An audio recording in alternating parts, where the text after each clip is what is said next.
What happens when your own manager stabs you in the back? In one of the most shocking shakeups of the 2025 Formula One season, Jack Doohan, Australia's rising star, has been ousted from Alpine, not by a rival, but by his own boss and supposed ally, Flavio Briatore. And to twist the knife deeper, Doohan's replacement is none other than Franco Colapinto, the young Argentinian prospect once viewed as a backup plan. The man who championed Doohan's F1 debut is now the one pulling the plug. This drama isn't just about lap times. It's about loyalty, pressure, and the brutal politics inside an F1 team on the edge. In a move that's left fans outraged and insiders buzzing, Alpine has confirmed Colapinto will take over for a critical 5-race trial. But with Colapinto's own record under scrutiny and Alpine in desperate need of results, the question looms: is this a masterstroke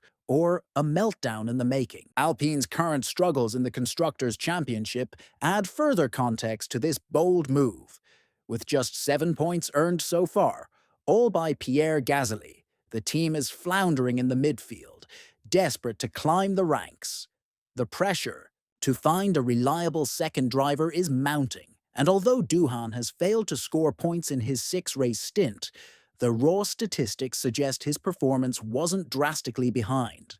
With an average gap of just 0.350 seconds to Gasly in qualifying pace, and a single occasion where he outqualified the Frenchman, Doohan's dismissal appears harsh, especially considering it followed his best qualifying session yet. This tight performance margin, coupled with the demanding atmosphere within the team, has sparked debates over whether Alpine's management truly provided Doohan with a fair shot, or if this move was predetermined by internal politics and shifting leadership. Priorities. Briatore defended the decision by framing it as strategic, emphasizing the competitiveness of the current field and the need for lineup flexibility. He outlined a plan to test Colapinto in upcoming races across Europe, Canada, and Austria before reassessing the team's direction for the remainder of the season. According to him, Alpine's improved car and the tight midfield battle present the ideal scenario to evaluate alternative talent under real race conditions.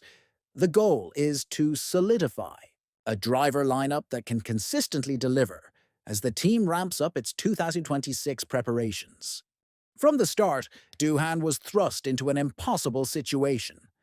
Given a one-off race in Abu Dhabi 2024, and then promoted full-time under immense scrutiny, he was surrounded by uncertainty and internal competition. Reserved like Paul, Aaron were already signed before Doohan got a chance to himself, and Briatore made it clear early on that would be the sole metric of success. This level of pressure on a rookie in a struggling team is, and arguably, detrimental. Alpine's approach of throwing multiple young drivers into the fire, a stable long-term vision, has caused instability, not only among the drivers, but within the organization itself. Doohan's relatively performance gap to Gasly, under circumstances, should have been seen as a positive, but instead it became fuel for early dismissal. Unfortunately, another major strike against Doohan was the financial cost associated with time in the car. According to internal figures, Jack was responsible for the most crash damage of any driver in the first 6 races of the 2025 season, with one Suzuka incident alone rumored, though disputed, to have cost them over $1.3 million. In a season where Alpine is already allocating resources toward 2026, these crash expenses became difficult to justify, further strengthening the case against him. Despite the disappointment, Jack Doohan has handled the demotion with professionalism and, in a heartfelt statement, he acknowledged the pain of being benched, but remained grateful for the opportunity to fulfill his lifelong of becoming an F1 driver. He also pledged to contributing to the team in any way possible, and expressed confidence in Alpine's long-term objectives. His reaction stood in stark contrast to the online uproar from fans, who viewed the switch as premature and political. Doohan's willingness to stay involved signals both maturity and strategic patience. His F1 journey may be on pause. It's far from over. His supporters point potential opportunities with other teams, especially newer entrants Cadillac, which evaluating options for its second seat. Prior to its availability, the seat had been linked to Mick Schumacher, but Jack's current availability could that dynamic. However, the awkward reality is that his own was the architect of his replacement, making any external negotiations potentially complicated and riddled with of interest. Interestingly, Doohan's value to Alpine wasn't just as a race driver, but as a technical asset.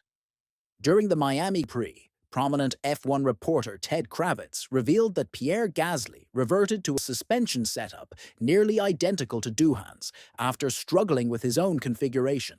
This setup switch helped Gasly extract better performance and stabilize his weekend.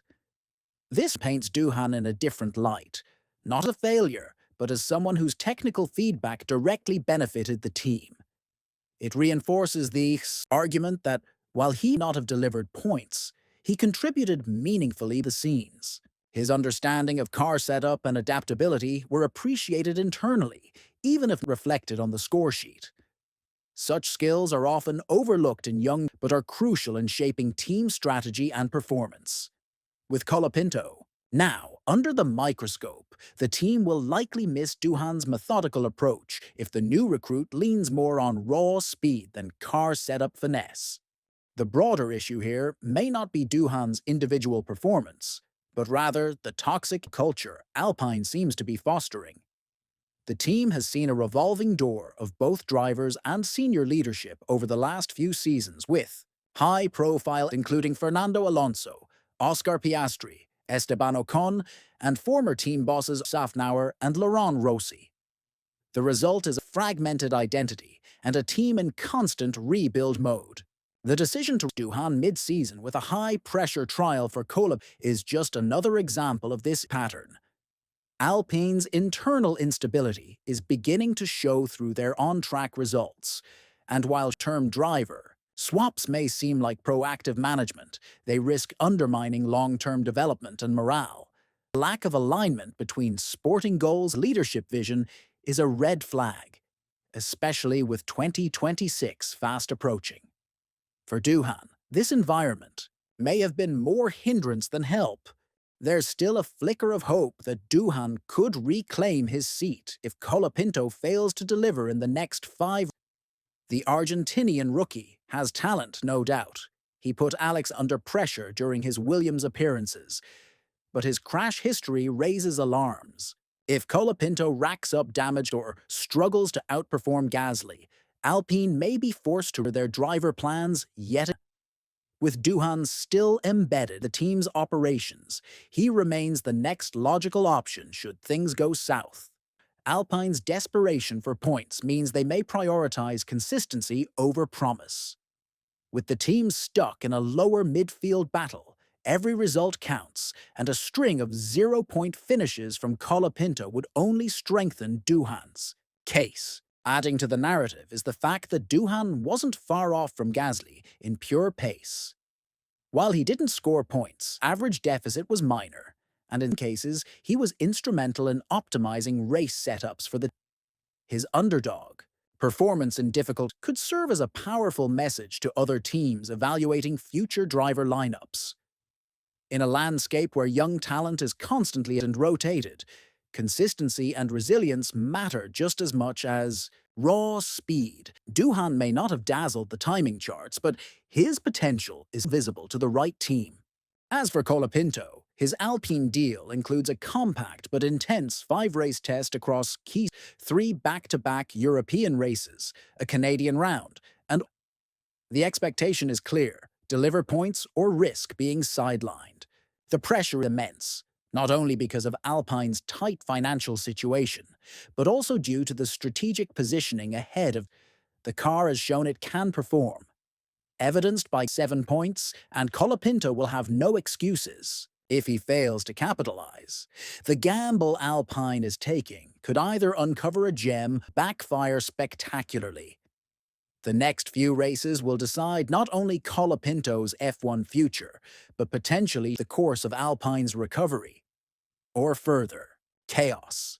All eyes are now on whether Jack Doohan can stage a comeback in a sport known for short memories and long odds.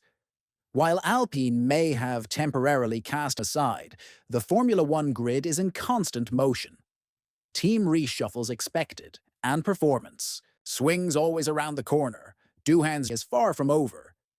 His technical insight, composure, pressure, and demonstrated growth could yet earn a second chance, whether at Alpine or elsewhere. The bigger question remains, did Alpine act too soon, or is exactly the bold change the team needed? Only time and very critical races will tell.